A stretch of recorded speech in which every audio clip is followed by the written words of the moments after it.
Good afternoon, everybody. We are here at an iconic store in Pagosa Springs, Colorado, in our downtown district. As you can see behind me, there are lots of things here. You're going to want to come in this store on Small Business Saturday, that's for sure.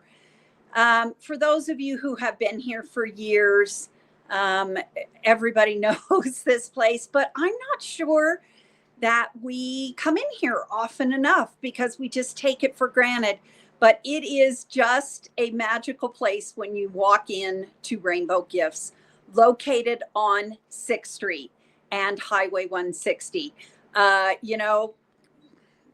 Kudos to Rainbow Gifts who went through the McCabe Creek project when, they were right next to it for all those years. But this store, I'm going to pan around just a little bit before we walk into the back. But this store truly is just amazing. We have rocks. We're in the area here where we have all this rock collection. And then in another room, when you walk in, so many people ask about souvenirs and what to do. And this is certainly one of the stores. Now we're going to walk into the back. You can see behind me as we walk through all these rocks. So a lot of people like gemology and like to find out if they come to Pagosa Springs, is there a rock store? And this is certainly one of them. People come in here and say, do you have any souvenirs? This is certainly another place. But one thing that a lot of people may not realize, but has been a mainstay in this business is the jewelry that is here in this store. We are going to go into the jewelry section of the Rainbow Gifts, and we are going to join the owners and managers here. So we are coming up here, and we are excited to see a family affair here. Brenda and Jamie and Jean. Guys, thank you so much for joining us today here on our Spotlight on Business video series. I think one of the most exciting things and one of the things that we're trying to highlight in our series is these multi-generational businesses. Now, you all have been in business over 50 years. Is that correct? Yeah. How long have you been in business? 52 years now. 52 years now. Now, Brenda, you and your husband were the original owners and originators of Rainbow Gifts. Is that correct? Well, when we first started, he was in taxidermy. It was called Taxidermy Gift Shop. Taxidermy Gift Shop. Okay, so to our viewers today, you may need to turn up your volume a little bit. We have Brenda here who's got a little bit of a she's a soft-spoken person. But your business, the whole thing was taxidermy. Yes, he was a taxidermist, and he started a taxidermy shop. And then I needed something to do, so I started trading leather and fur because I've been working in the ground quite a bit of it, and to the Indian people for jewelry and pottery. And that's how I actually got the store started. Well, my goodness. So you would trade the furs and the, what else did you trade? Leather for pottery and jewelry. Okay. And then, obviously then kids came and now grandkids come. And so, so it's not the direct, but your grandchildren now, run the store. So Jean and Jamie, what do each of you have a kind of a job in the store that you kind of oversee? So I'll let Jean go first. I do a lot of the more people-oriented stuff. I do a lot of the working with our employees and working with the floor and taking care of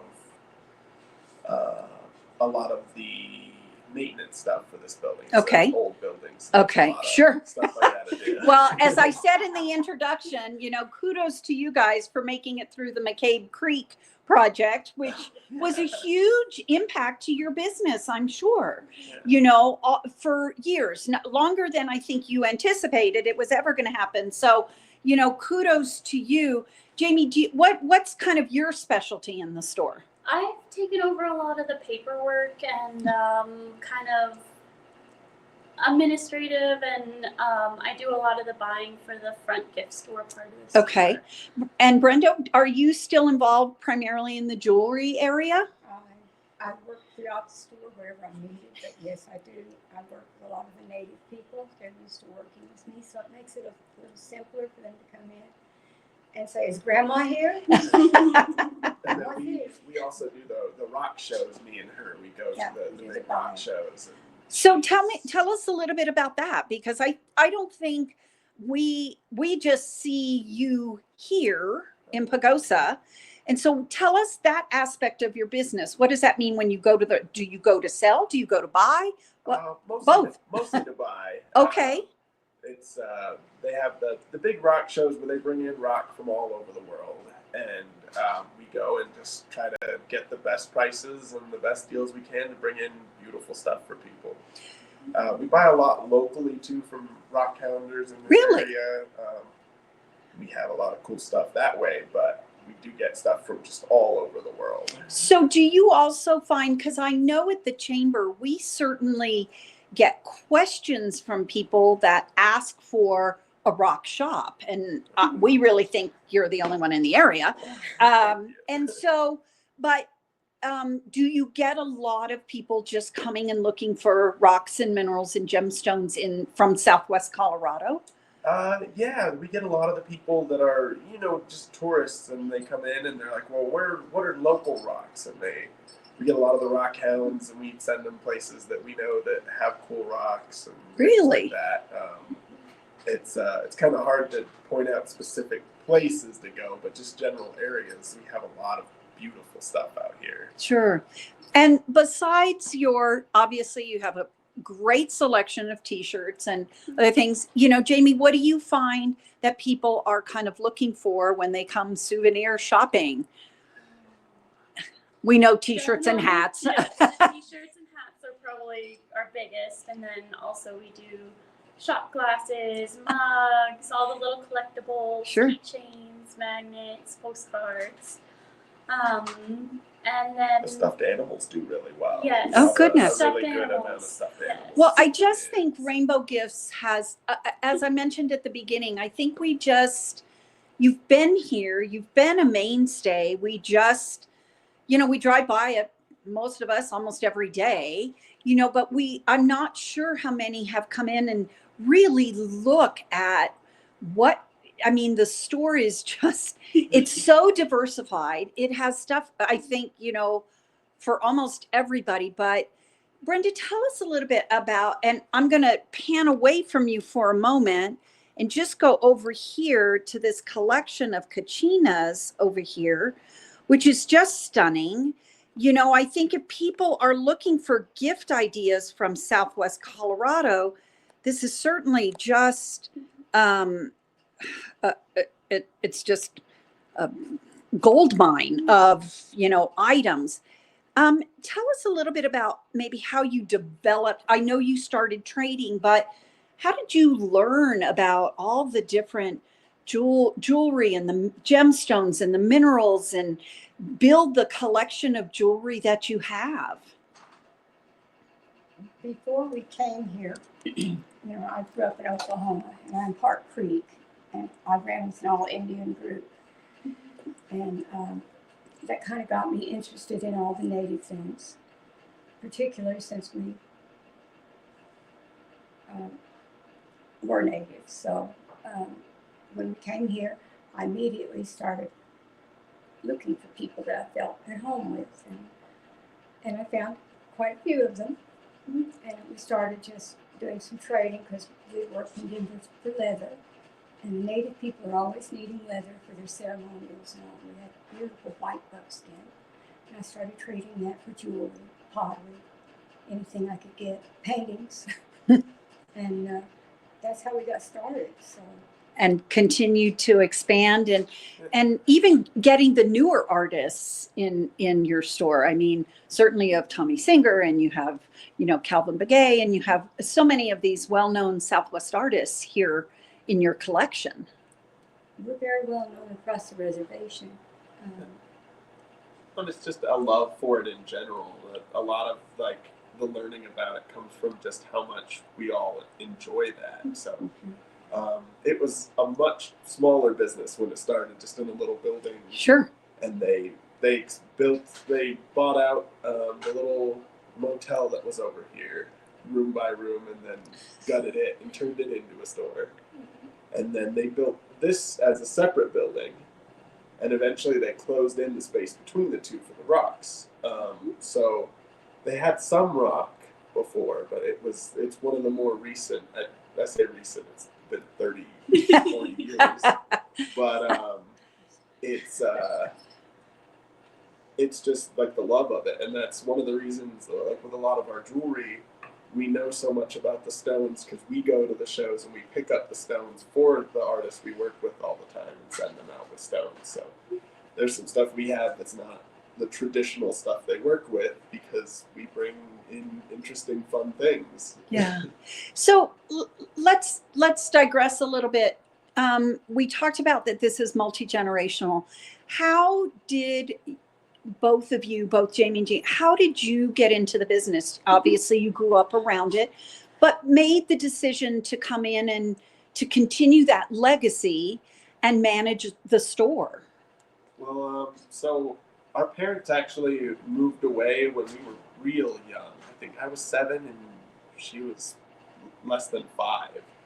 And so we just grew up kind of visiting here.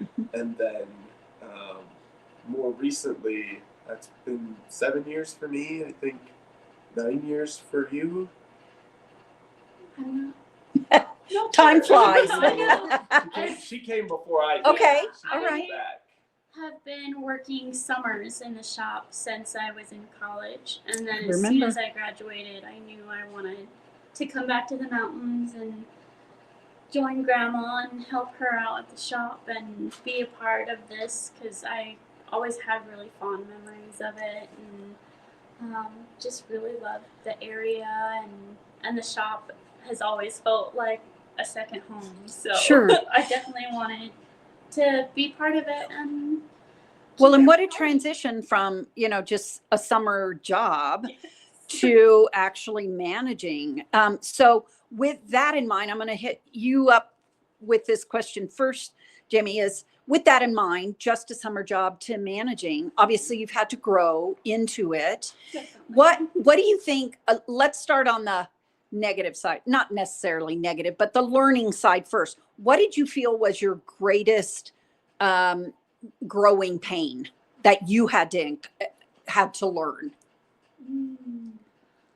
I'm not as great with people as Grandma is. She can talk to everybody and everybody loves her because she's amazing. But I find it a little harder to talk to people and like interact. So that's probably the thing that I've tried working on the most, but I'm still struggling with a little bit. I think you're doing pretty good right now. Thank you. Jean, what about you? You came back, you have a family here. Is this where you said, this is where I'd like to raise my family and getting into the business? Yeah, I mean, this is always, it's always been my favorite place. So I just wanted to make sure it kept going. And the main thing I had is before this, I have no retail experience. Really? My first job was a maintenance man. So I did that for 8, 9, 10 years, maybe. Wow. So it was definitely, it's a whole different industry. So it was hard to learn all of that. But you did. Oh, yeah. And now, you guys are running this with hopefully the expertise and oversight of Grandma. We really applaud you and thank you for having this business in our community and continuing this legacy. And one other thing that we've touched on in our series for people maybe looking to open a business is, your business is also very tourism dependent. What's the most difficult thing you have found of that seasonality, peaks and valleys. We've certainly talked about, boy, summer's here and we make lots of money, don't spend it all because winter's on its way. What have you found in your industry? Have you found those peaks and valleys, and how have you overcome those obstacles? Yeah, I think definitely that's just always a thing, but we're able to just kind of save our money and work on things that we need to work on when it's slower, because there's a lot of things you just can't work on when you've got a store full of people. Sure. The pandemic was definitely a weird thing since we actually had more business than we normally did. People been a trying to weird- get out of yeah. cities. It's You been bet. a weird adjustment because for those like 3 years we were nonstop busy, and now going back to normal, it's been a little weird. We had to readjust like how much of things we were buying and things like that. But I think the main thing that has helped us do so well is the different things we have. I don't think we would survive if we were just the jewelry down here or just the rock. And maybe as a gift store we could, but even then it'd be touch and go. They kind of balance each other out Nice. in a really nice way. Great. Well, thank you all so much for joining us today, for sharing your story, your family, and the history of how you've gone here. Remember, folks, 52 years in this community. What a milestone. For those locals who are watching this and other business owners, if you haven't been in Rainbow Gifts for a while, I think you need to stop on 6th Street. And, construction's coming up. So if that's slowing down, you might want to pull into the parking lot here and reacquaint yourself with one of Pagosa's iconic businesses here.